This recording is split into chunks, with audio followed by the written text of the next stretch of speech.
Now, this situation right here definitely caught Corey Holcomb completely off guard because apparently fellow comedian Shorty Shorty had a few things to say about him, and Corey absolutely had no idea there was even an issue between the two. From Corey's perspective, him and Shorty Shorty were cool. They might not have been best friends or talking every single day, but as far as Corey knew, everything was cordial. There was no beef, no tension, and definitely nothing that would make him think that Shorty had some type of problem with him. But that all changed once Corey finally got a chance to actually see the clips himself. Shorty Shorty had some pretty disrespectful things to say about Corey, and judging by Corey's reaction, he was definitely blindsided by it. It's the fact that you thought that everything was cool, only to find out this person talking shit about you behind your back. So first, I'm gonna let y'all hear exactly what Shorty Shorty had to say about Corey Holcomb that kicked off this whole situation. Then we gonna get into Corey's response, because once Corey heard these comments, his whole energy changed. At this point, he pretty much making it clear, like, listen, this is how you feel? Cool. It is what it is. It's up there and it's stuck there then. Y'all, let's check it out. So, man, this what, like, so I'm thinking we in Miami, it's only popping, you know what I'm saying?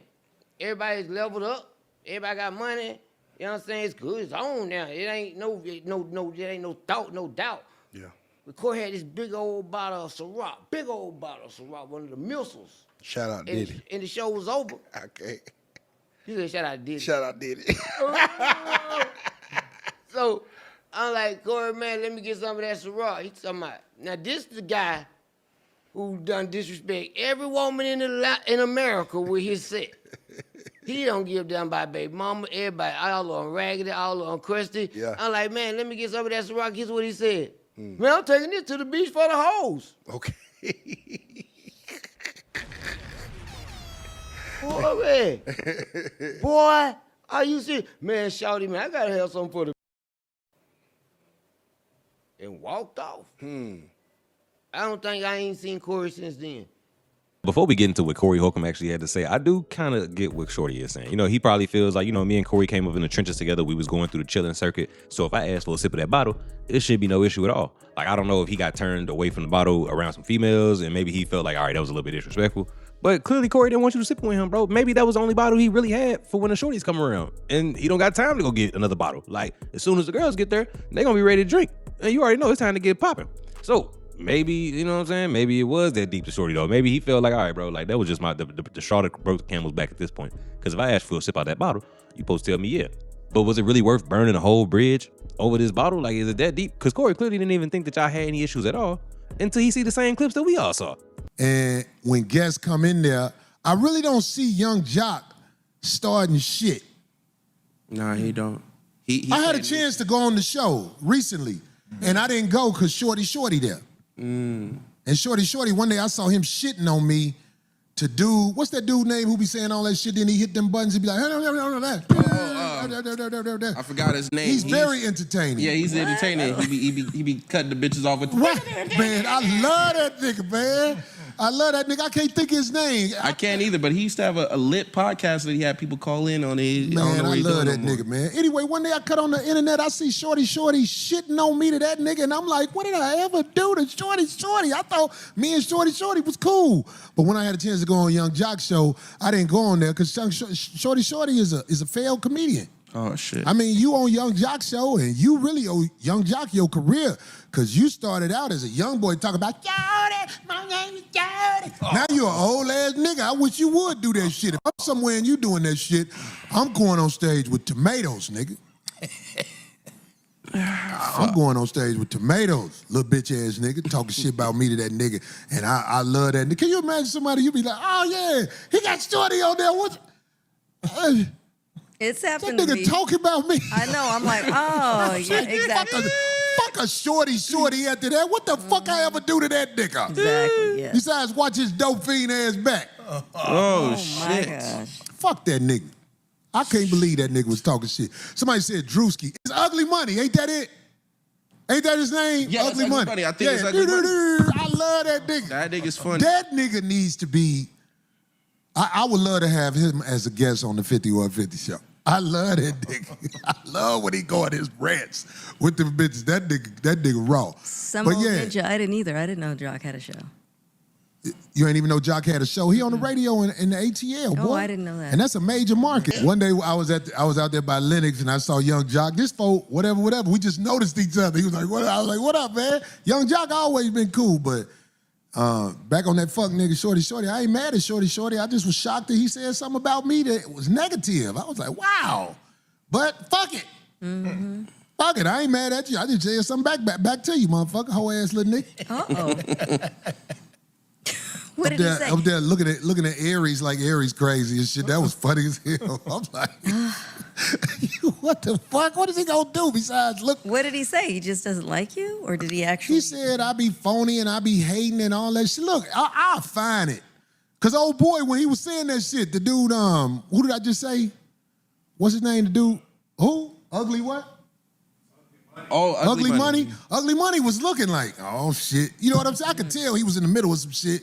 Now, actually, speaking of this Aries situation between him and Shorty Shorty, I'm gonna actually play a clip when Aries Spears went onto the show because him and Shorty Shorty had a little back and forth that I actually thought they was gonna get physical because they was being real disrespectful to the point they started comparing each other, just pretty much trying to say who's the better comedian. I'm gonna play the clip so y'all can give me your opinion and let me know what y'all think down in the comment section down below because I want to know what y'all think. Who is the better comedian between like maybe Shorty Shorty and Aries Spears? I haven't seen any Shorty Shorty stand up ever a day in my life, so that should say a lot right there, but let me know what y'all think down in the comment section down below. Now, should I have said it? Maybe not. But I said it. It's out there. And he responded. Right. So that's when he called me the B word. And I'm just going to say this. If you've ever seen his stand-up is as lethal as a starter pistol. Come on, B. I agree. But your stand-up ain't that strong to be going around. Hold on, Aries. Because I'm a powerhouse too. Hold on, I'm a powerhouse too. But listen, for you to go and say, that you don't like to perform in Mississippi because they can't read. So let's address it. You going to New Orleans, but you say I don't like to perform in Mississippi, which are their neighbors. First of all, that was not in complete context. People made it seem like I said I hate the South. The Mississippi, the South. They represent Georgia too. We all took it offensive. Let me speak. Go ahead. I just performed in Alpharetta, Georgia for the second time at the club I can't say. Okay. But in Alpharetta, Georgia, that's the South. I just did a concert in Augusta, which I'd never been to, which prior to that, I was in Wilmington, which is East Coast. Augusta was better than Wilmington. I love all of Florida. I love, I haven't been in New Orleans since before the Katrina, but I've been here before, have no problem with this. I love Nashville. I was specifically talking about Memphis and Mississippi. Okay, what happened my mother's there? from in Jackson. Okay. The club was, and let's be honest, the club was real ghetto that I did. And when I say this, listen, the stereotype is that Southerners are slow. That's a stereotype. We know that they are entrepreneurs. We know they are doctors, lawyers, but there's no funny in that. So you go with the stereotype. Let me bring it back to the roast. The Deus's job is to attack the obvious. So if you fat, you'll get fat jokes. Right. If you ugly, you'll get ugly jokes. If you black, you'll get black jokes. So again, I'm going off the stereotype. It was very tongue-in-cheek with me. I got love for the South. When I said I'm an East Coast dude, I'm an East Coast cat. I shower with Timbs. I make love in Timbs. Oh. You know what I'm saying? I shower with this hat on. Hey, Mr. Mark. We can Now, is tell. that true? No, but where's the funny? Right. Now let's go back to address you. So you sat here and said, my funny, bruh. Not to disrespect.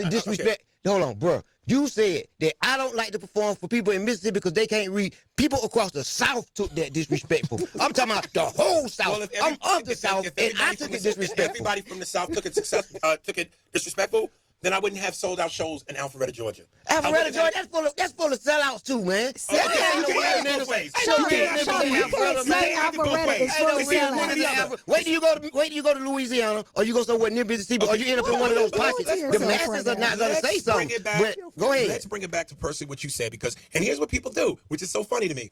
When they get offended, they attack your comedy. Right. That's very vaginal. That's a woman thing to do. That's like being with a woman for 15 years and you break up with her and she go, that's why your thing is little and you can't F. Yeah. You was with me for 15 years. So don't attack my funny. That's the easiest go-to and it's cliche. Yeah. Have you ever sold out shows in Africa? Have you toured Europe 3 times? Man, I'm a comedy legend, man. It ain't no. I would go on stage against you. No.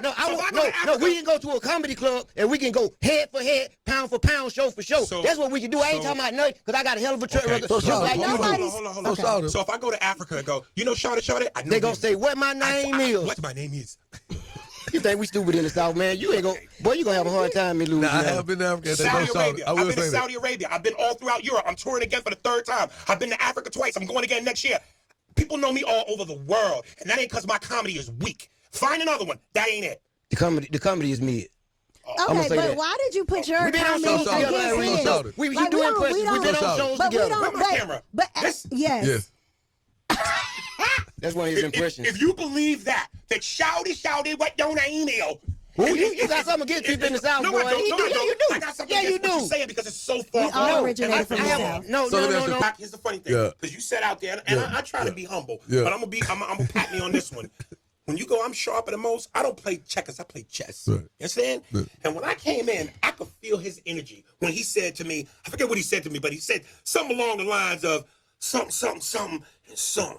And I could feel his body language and his energy where I went, he wants to be confrontational with me. And something told me it was going to be about the South. And then when he first said the Marlon Wayans thing, he said Vlad, that's what it was. Something, you going to talk about Vlad? I said, I don't want to deal with that. Then he brought up the Wayans. I said, okay, that's 2 for 2. So the third one's going to be about the South. But again, his facial expressions, his energy, I felt you come in the room before you opened your mouth. Man, you don't remember the last show we did? Yeah, it was 1982. What was we at? What was 1982. Where was we at? I don't know where was we at. We was in no. We was in Orlando. We was in Tampa, Florida, and at a Coliseum. That's all I'm gonna say, man. I'm gonna tell you this. Okay. I just don't agree. I don't agree with what you said about it. But listen, y'all, I need y'all to let me know what y'all think down in the comment section down below. Do y'all feel like Shorty Shorty burned the bridge with Corey Holcomb for no reason at all? Or do y'all feel like he's really validated in his stance on how you feel about, saying that Corey did change up on him? Let me know what y'all think down in the comment section down below about the situation. Listen, y'all, we almost at 5,000 subscribers. So I really appreciate y'all watching. Go ahead, smash that like button for your boy. If you hit that like button, it's going to be a hype button also that pop up right there as well. That's how you help small creators like me get into the algorithm. If you like these kind of videos, go ahead, tap into one of the ones that I got right here somewhere on your screen above. Also, like I said, most importantly, smash that subscribe button for your boy. We almost at 5,000 subscribers. So I really appreciate y'all watching. I'm going to catch y'all in the next episode. Peace. And we out.